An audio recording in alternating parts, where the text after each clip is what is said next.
मी प्राध्यापक एल.बी. गायकवाड आज आपल्याला द कॉम्प्लेक्स सेंटेन्स म्हणजे काय हे समजावून सांगत आहे। चांगला ऐका, अभ्यास करा, व्हिडिओ फार चांगला आहे आणि शेअरही करा।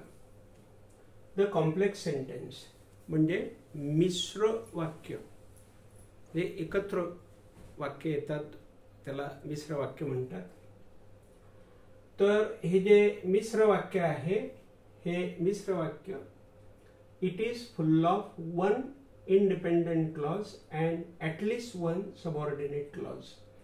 म्हणजे या कॉम्प्लेक्स वाक्यामध्ये वन इंडिपेंडेंट क्लॉज असतो, म्हणजे एक मेन क्लॉज असतो, प्रिन्सिपल क्लॉज असतो, मुख्य क्लॉज असतो, प्रमुख क्लॉज असतो। क्लॉज म्हणजे वाक्य असते आणि त्याच्यामध्ये ॲटलिस्ट म्हणजे कमीत कमी त्याच्यामध्ये वन सबऑर्डिनेट क्लॉज असतो, म्हणजे एक हा दुय्यम गौण हा क्लॉज असतो।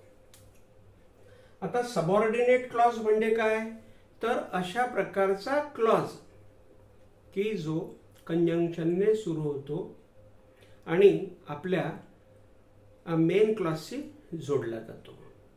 आता मेन क्लॉज म्हणजे काय, तर मेन क्लॉज म्हणजे प्रिन्सिपल क्लॉज की जो एसव्हीओसी मध्ये असतो आणि त्याला पूर्ण अर्थ असतो। आता बघा या ठिकाणी when she came I was busy. बघा, व्हेन शी केम जेव्हा ती आली, आय वॉज बिझी मी बिझी होतो, किंवा आय वॉज म्हणजे बिकेम बिझी मी बिझी झालो, असा त्याचा मराठी अर्थ होईल। तर या वाक्यामध्ये व्हेन शी केम हा सबऑर्डिनेट क्लॉज आहे। कारण का, तर व्हेन नावाचं कंजंक्शन जे आहे कॉम्प्लेक्स कंजंक्शन आहे आणि त्या कॉम्प्लेक्स कंजंक्शनने हा क्लॉज या ठिकाणी तयार केलेला आहे। आणि आय वॉज बिझी हा जो क्लॉज आहे हा मेन क्लॉज आहे, कारण याच्यामध्ये बघा कर्ता, क्रियापद आणि कॉम्प्लिमेंट आहे। म्हणजे एसव्हीओसी पॅटर्न किंवा एसव्हीसी पॅटर्न हे पॅटर्न ज्याच्यामध्ये असतात, म्हणजे कर्ता, क्रियापद, कर्म किंवा कर्ता, क्रियापद, पूरक शब्द, मॉडिफायर वगैरे, हे अशा प्रकारचं जे वाक्य असतं ना त्या वाक्याला आपण साधं वाक्य म्हणतो। म्हणून एक साधं वाक्य आणि एक सबऑर्डिनेट वाक्य, कंजंक्शनने सुरू होणारं वाक्य, हे मिळून आपला हा कॉम्प्लेक्स क्लॉज किंवा कॉम्प्लेक्स सेंटेन्स हे तयार होते। म्हणून बघा, व्हेन शी केम हा सबऑर्डिनेट क्लॉज आला आणि आय वॉज बिझी हा या ठिकाणी आपला मेन क्लॉज आला, प्रिन्सिपल क्लॉज आला, म्हणजे साधं वाक्य आलं। आता इथं बघा पुढे, the complex conjunction makes these sentences. बघा, द कॉम्प्लेक्स कंजंक्शन्स म्हणजे हे जे कॉम्प्लेक्स कंजंक्शन्स असतात, जे आपण म्हणतो what, when, why, where, because, as, since, though, although, even if, even though, हे जे कंजंक्शन्स आहेत या सगळ्या कंजंक्शन्सना आपण कॉम्प्लेक्स कंजंक्शन्स म्हणतो। आणि हे कॉम्प्लेक्स कंजंक्शन्स या ठिकाणी हे कॉम्प्लेक्स सेंटेन्सेस तयार करतात। आता बघा, इथं व्हेन नावाचं कॉम्प्लेक्स कंजंक्शन आलेलं आहे, कंजंक्शन म्हणजे कनेक्टर आलेला आहे आणि याने हा क्लॉज तयार केलेला आहे। म्हणून the complex conjunction makes these sentences. बघा, आता इथं आपण समजून घेऊ, व्हेन शी केम जेव्हा ती आली, व्हेन शी केम जेव्हा ती आली हा सबऑर्डिनेट क्लॉज आहे, म्हणजे गौण वाक्य आहे, म्हणजे कंजंक्शनने सुरू होणारं वाक्य आहे, हा सबऑर्डिनेट क्लॉज आहे। आता सबऑर्डिनेट क्लॉज आहे म्हणजे सबऑर्डिनेट क्लॉज हा तिथल्या मेन क्लॉजवर अवलंबून असतो, म्हणून याला सबऑर्डिनेट क्लॉज आपण म्हणतो। इनकम्प्लीट इन मिनिंग म्हणजे हा अर्थामध्ये इनकम्प्लीट असतो, म्हणजे इनकम्प्लीट इन मिनिंग म्हणजे अर्थामध्ये हा इनकम्प्लीट म्हणजे अपूर्ण असतो, म्हणजे याला अर्थ लागत नाही। बघा आता कसा अर्थ लागत नाही. व्हेन शी केम, जेव्हा ती आली. जेव्हा ती आली काय अर्थ लागतो? जेव्हा ती आली. टिंबटिंब काय, काहीच नाही, म्हणजे अर्थ लागत नाही आहे. आणि म्हणून ज्याला अर्थ लागत नाही तो सबऑर्डिनेट क्लॉज म्हटला गेलेला आहे. आणि म्हणून व्हेन शी केम हा सबऑर्डिनेट क्लॉज आहे. इनकम्प्लीट इन मिनिंग, अर्थामध्ये हा इनकम्प्लीट आहे, अपूर्ण आहे. आणि आय वॉज बिझी, बघा I was busy. I was busy म्हणजे मी बिझी झालो किंवा बिझी होतो, याला पूर्ण अर्थ लागतो ह्या वाक्याला. ह्या वाक्याला आपल्याला दुसऱ्या वाक्यावर अवलंबून राहायची याला गरज पडत नाही आहे. आणि म्हणून आय वॉज बिझी हा मेन क्लॉज आहे, प्रिन्सिपल क्लॉज आहे, किंवा याला आपण इंडिपेंडंट क्लॉज म्हणू शकतो, मुख्य वाक्य म्हणू शकतो, साधं वाक्याला आपण म्हणू शकतो. म्हणून याला मेन क्लॉज म्हणजे MC आणि सबऑर्डिनेट क्लॉज म्हणजे SC अशी आपण नावं दिलेली आहेत. आता हा जो मेन क्लॉज आहे हा main clause complete with thought असतो बा. कंप्लीट विथ थॉट म्हणजे पूर्ण, विथ थॉट म्हणजे एक विचार त्याच्यामध्ये पूर्ण आलेला असतो बघा. आय वॉज बिझी, मी बिझी झालो, मी कामामध्ये व्यस्त झालो. I went to the market, मी मार्केटमध्ये गेलो. आय सॉ अ स्नेक, मी एक साप पाहिला. तर हे जे वाक्य आहे या वाक्यांना पूर्ण अर्थ आहे. कंप्लीट थॉट, कंप्लीट एक विचार त्याच्यामध्ये आलेला आहे. आणि हे वाक्य आपल्या दुसऱ्या वाक्यावर यांना अवलंबून राहायची गरज पडत नाही आणि म्हणून आपण त्यांना मेन क्लॉज म्हणतो. आता बघा पुढे काय म्हटलेलं आहे आपण. Principal clause has its own meaning. बघा जो प्रिन्सिपल क्लॉज आहे, जो मेन क्लॉज आहे, जो इंडिपेंडंट क्लॉज आहे, जो मुख्य वाक्य आहे, क्लॉज म्हणजे वाक्य आहे, हे याला काय असतो? स्वतःचा अर्थ असतो पहा. Principal clause has its own meaning, त्याला स्वतःचा अर्थ असतो. म्हणून अर्थासाठी त्याला दुसऱ्या सबऑर्डिनेट क्लॉजवर अवलंबून राहायची गरज पडत नाही. कोणत्याही क्लॉजवर त्याला अवलंबून राहायची गरज पडत नाही, म्हणून त्याला प्रिन्सिपल क्लॉज आपण म्हणत असतो. It never depends on the conjunction clause. Conjunction clause म्हणजे काय? द कंजंक्शनल क्लॉज म्हणजे काय? जो क्लॉज हा कंजंक्शनने सुरू होतो म्हणजे त्याला आपण सबऑर्डिनेट क्लॉज म्हणतो. अशा सबऑर्डिनेट क्लॉजच्या वर अवलंबून राहायची याला गरज पडत नाही, म्हणून याला आपण प्रिन्सिपल क्लॉज असं म्हणतो. आता सबऑर्डिनेट क्लॉज म्हणजे काय हे या ठिकाणी दिलेलं आहे बघा. Subordinate clause. आता सबऑर्डिनेट म्हणजे दुय्यम क्लॉज, वाक्य, गौण वाक्य, उपवाक्य. आता हा जो सबऑर्डिनेट क्लॉज आहे हा depends on the main clause. हा मेन क्लॉजवर अवलंबून असतो बघा, लक्षात घ्या. जो वाक्यातला मेन क्लॉज असतो त्याच्यावर अवलंबून असतो. कसं बघा. व्हेन शी केम, जेव्हा ती आली. I was busy. बघा आय वॉज बिझी, मी बिझी होतो. व्हेन शी केम, जेव्हा ती आली. म्हणजे व्हेन शी केम, जेव्हा ती आली काय? I was busy.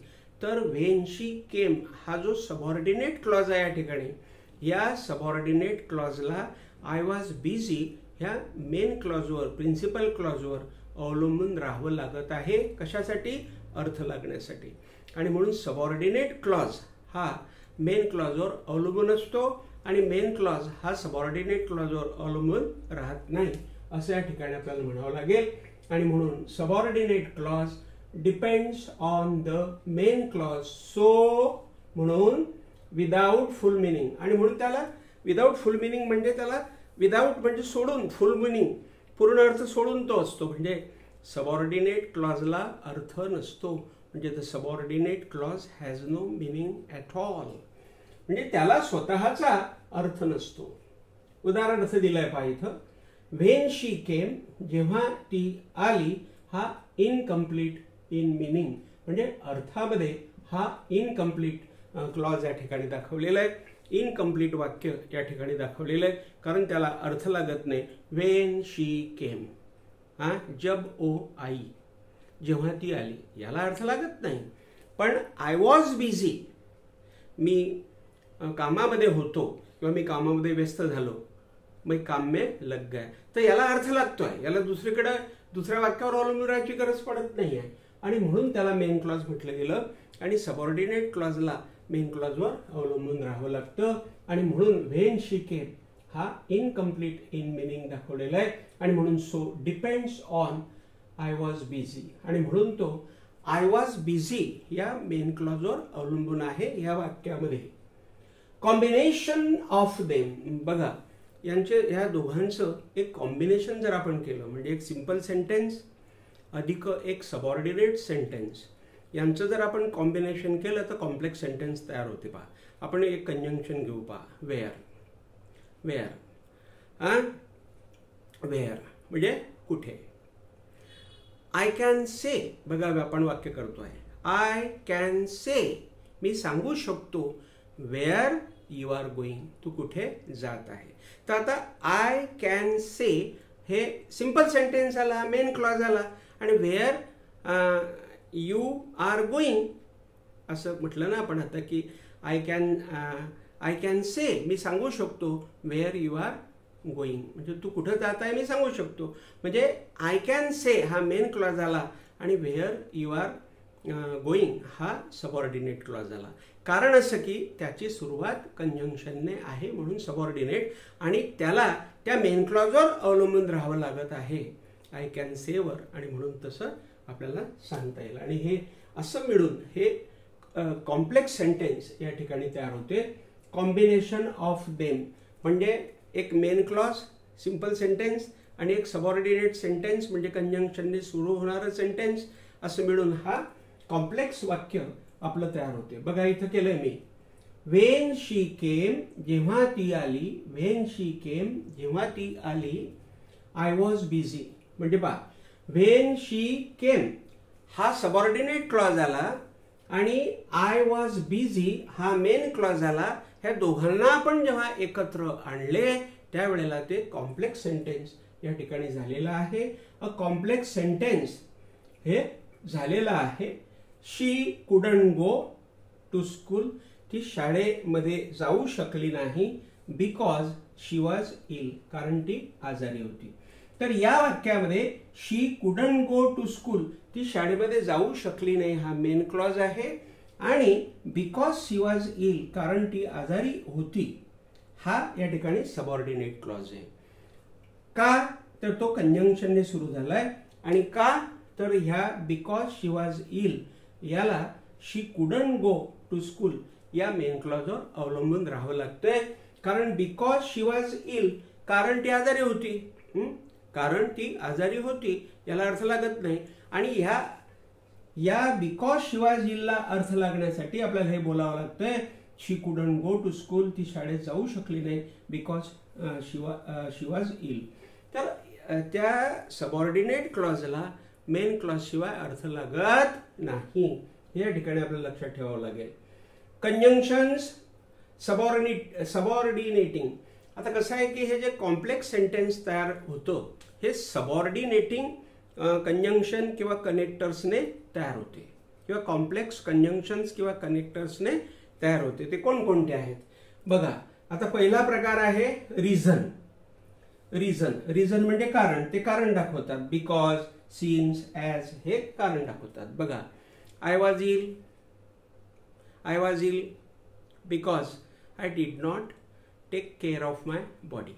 म्हणजे आय वॉज इल मी आजारी होतो बिकॉज कारण असं की I did not take care of my body, मी माझ्या शरीराची काळजी घेतली नाही, ते कारण आहे. म्हणून असे आपल्याला हा बिकॉज, हा सिन्स आणि हा ॲज आपल्याला वापरता येतात. त्याच्यानंतर टाइम. बघा आता टाइम म्हणजे वेळ दाखवणारे असतात. आता पहा व्हेन म्हणजे केव्हा, व्हाईल म्हणजे त्यावेळी, बिफोर म्हणजे आधी, आफ्टर म्हणजे नंतर, अंटिल म्हणजे तोपर्यंत आणि सिन्स म्हणजे पासून.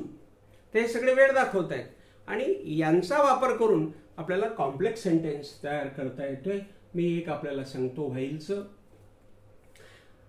I saw the snake, I saw मी बघितला the snake while I was going home. While ज्या वेळेला आय वॉज गोइंग होम मी घरी जात होतो त्यावेळेला आय सॉ अ स्नेक असं आपण या ठिकाणी वाक्य बनवू शकतो. आता कंडिशन म्हणजे अट दाखवणारे कंजंक्शन्स आहेत, सबऑर्डिनेटिंग कंजंक्शन्स आहेत, कॉम्प्लेक्स कंजंक्शन्स आहेत, ते अट दाखवतात. आता अट दाखवणारे इफ आहे, अनलेस आहे. बघा, इफ यू प्ले क्रिकेट, जर तू क्रिकेट खेळलास तर यू विल बिकम स्ट्रॉंग, तू काय होशील, बळकट होशील. तर बघा, इफ यू प्ले क्रिकेट खेळला तर बळकट होशील, म्हणजे बळकट होण्यासाठी क्रिकेट खेळायची गरज आहे, म्हणजे अट दाखवणारा हा क्लॉज या ठिकाणी आहे, म्हणून त्याला आपण कंडिशनल क्लॉज म्हणतो. कॉन्ट्रास्ट, आता कॉन्ट्रास्ट म्हणजे काय, तर विसंगती, उलट परिस्थिती, विरुद्ध परिस्थिती हा क्लॉज दाखवतो. बघा, याचे कंजंक्शन्स आहेत though, although, even if, even though आणि व्हेअरएज. या सगळ्यांचा अर्थ असा होतो, दो म्हणजे जरी तरी.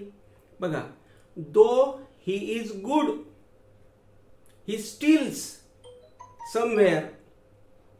लक्षात, जरी तो चांगला आहे तरी तो काही ठिकाणी चोऱ्या करतो, म्हणजे दो ही इज ब्लाइंड, जरी तो आंधळा आहे तरी तो चालू शकतो, म्हणजे though he is a blind man, he can walk, तो चालू शकतो. तर असे वाक्य या ठिकाणी आपण हे विसंगती आहे बा, त्याच्यामध्ये विसंगती. जरी तो आंधळा आहे तरी तो चालू शकतो. आता सांगा, आंधळा माणूस चालू शकेल का, नाही, पण तो आंधळा आहे तरी चालू शकतो, म्हणजे ही विसंगती या ठिकाणी दाखवलेली आहे आणि म्हणून त्याला कॉन्ट्रास्ट म्हणण्यात आलेला आहे.